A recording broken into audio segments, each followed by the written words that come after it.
guys, welcome to this episode. Today I'm going to do a quick little demonstration why I think the Canon 7D is the ultimate camera ever made over the last 10 years. So let's get started. Right, the reason why I think this camera is probably the most durable, efficient camera that I've had is mainly because of the fact that it's so easy to use. It is a professional camera. Well, it used to be a professional camera. And it's got all your settings over here, your manual mode, which is a little green icon, your creative auto. I really like that creative auto. I thought it was an amazing feature. And when you go to the Q button, if I switch it on, if I go to my Q button, there we go. It gives me some options. It gives me options of changing the depth of field, manual or raw mode, burst mode, and obviously your textures like your single mode, portrait mode, etc. So it's not touchscreen like a lot of newer cameras these days, but you know, in terms of like the usability, the functionality of this particular camera, it's just, you know, it was a real good workhorse. And those of you that have had these cameras have probably will recognize that this particular camera has been, over the last 10 years, a pretty decent buy. I've had this since 2011 and it has been such an amazing camera. It's got a standard kit lens on it at the moment, 18 to 55mm lens. But you know, I've used a range of lenses on this and it's always been superb, you know. So, you know, nowadays you can get these secondhand. They don't make these anymore. So if you're looking to get one of these, you're not going to be able to find one in store, you know, sort of to purchase one. But you can sort of find these knocking around sort of online, secondhand, etc. Use a hot shoe. It's got your LCD screen there. It's got an LCD screen there as well. It's got all your connectivities over here. So your compact flash. Old school these days, but you know, it's still very, very useful, and I still use it now. So compact flash. It's quite heavy. It's not a, you know, it's not a light camera. It's quite a heavy camera. But you know, if you know, a lot of these sort of mirrorless cameras are quite light these days, to tell you the truth. So this one, you know, I went to the store a couple of weeks ago and I sort of picked one up. I thought, oh my days, this is so light. It's like wafer thin as anything in this camera. So this feels like a machine, a tractor. You know, a very strong built, good quality machine that is going to last you. And I'll be honest with you, it has lasted me a good 10 years. Ripping out 10 years I've had this one. I've had two of these, but this particular one I've had 10 years, and I'll be honest with you, it's still knocking. I've dropped this a few times, I've broken lenses, but this bad boy has never ever let me down. This is a proper stush of a cameraman, and it's kept going. It's just kept going. It's just, you know, it's like a machine.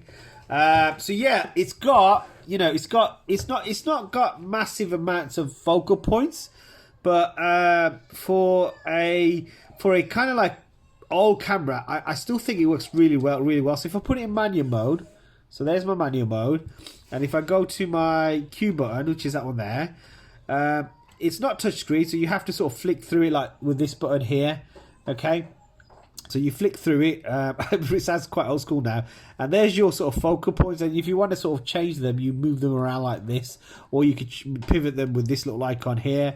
And also you can view it through viewfinder and sort of hover through which focus points you want. So if you've got objects on this side or your left or your right, you can sort of focus onto those different areas, which are useful. You've got your AI server mode. You've got your RAW. So, you know, if you do studio photography, it's still, you know, everyone's still shooting. Most people shooting raw in the studio, to tell you the truth. And if you're shooting outdoors, you want to shoot manual. And your f-stop, your f-stop on this one goes, well, it depends on what lens you got, to tell you the truth. So on this one, I've got it goes all the way down to 5, all the way up to 32. Okay. Your ISO, nowadays the ISOs on the newer cameras go up to ridiculous amounts. This one, if I keep going, goes up to 64,000, I think it is, and there's a high as well. I tend to just leave this in auto, to tell you the truth.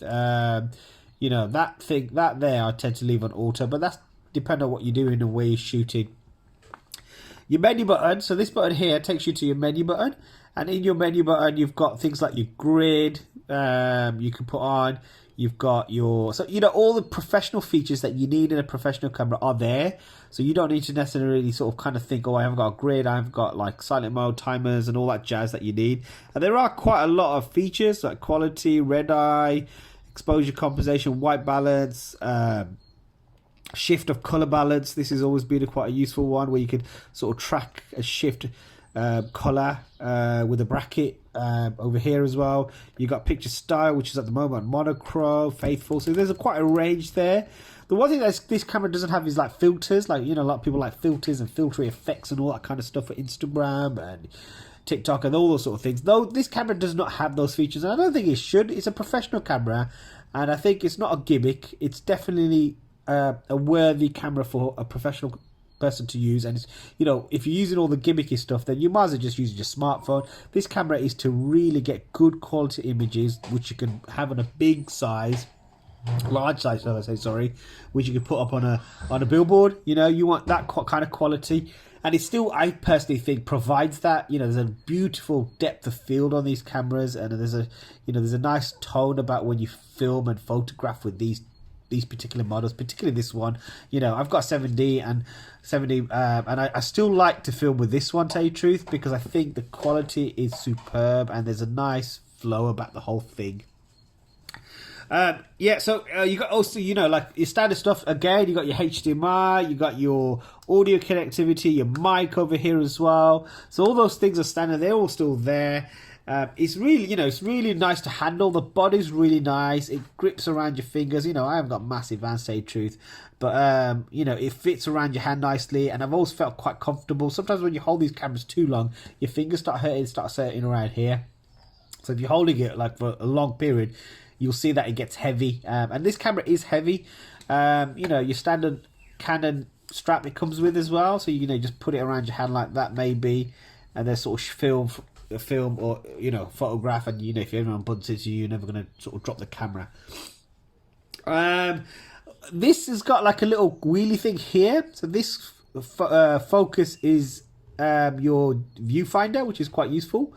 You got your record, so you're filming, you record on and off over here as well, and your autofocus is over here. Your little, I think that little thing puts a light on here, so you know, if you're shooting in low light, if you click on that, that comes down so you can see it in low light. That there is your focus points. So if you click on that, you can see focus points through your viewfinder, which is really, really useful. And what I've loved about this particular camera is this little joystick. It's always had a nice little grip on it, and you can see this one's a bit battered, to tell you the truth. You know, it looks like it's had its fair day, and this joystick's definitely had its fair day as well. And you know, you can lock it as well, and like, you know, it's always been quite nice to use, especially when you're on the go and you're really on the move and you want to do things really quick, which a lot of you guys probably do. You know, when you're shooting stuff, you know, sometimes the moment is there, and if you don't capture it, it's gone, isn't it? So you have to sort of hover through this, you know, as quick as you can. And I've always found this wheel over here very, very, very quite nice to use, to tell you the truth.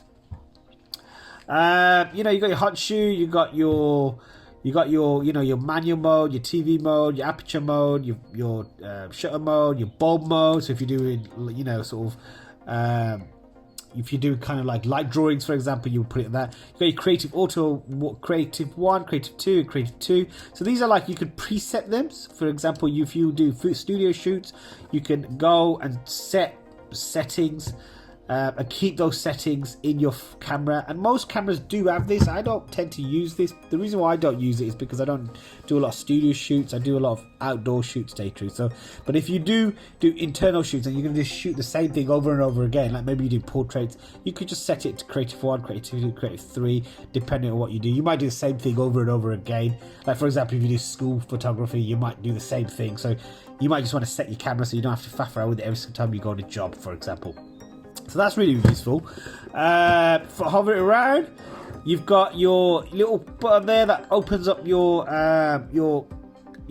lens. If I hold it down, push it through, open it out, there's my lens. And again, it's very seamless to put in. Just marry up the two dots, turn it back in, and it's back on. And most lenses nowadays have obviously autofocus and your manual focus. I tend to like leave it on manual focus for certain things, and autofocus if I'm shooting quite quick things, to tell you the truth. Image stabilization if I'm in a kind of moving environment, I always leave that on, to tell you the truth. That I sort of flicker through.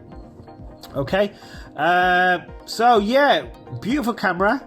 Again, if I go back to my menu, you've got delete dust if there's dust in there. You've got image erase, all your rotational things. You've got disable highlight alerts, autofocus points, histograms if you want to put that on. I have it on RGB, for example. You've got your power on off mode, file formats. So if you click on that, there's no pictures on there at the moment. You've got your date times and all that kind of stuff that you might want to set. If you want to clean your sensor cleaning, clean now, it will clean your sensor, and there you go, it's doing a little clean. So I sometimes do that before I do a job, so I know that my camera's, you know, ready to go basically. So yeah, menu, loads of settings. Okay, battery info is quite useful, so you know when you're sort of shooting, you might want to go there and check what your battery. So I've got 49% left on this. You know, the batteries take about, I would say, about 4 or 5 hours to charge, depending on what you've got. Like, I would always recommend you to get the Canon ones.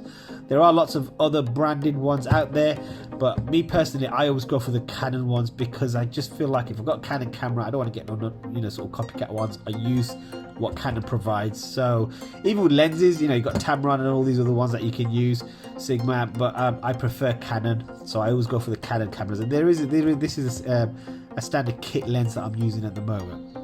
So, oh gosh, I need a little breath after all that chit-chatting. Hopefully you're still there listening to me and talking about this camera.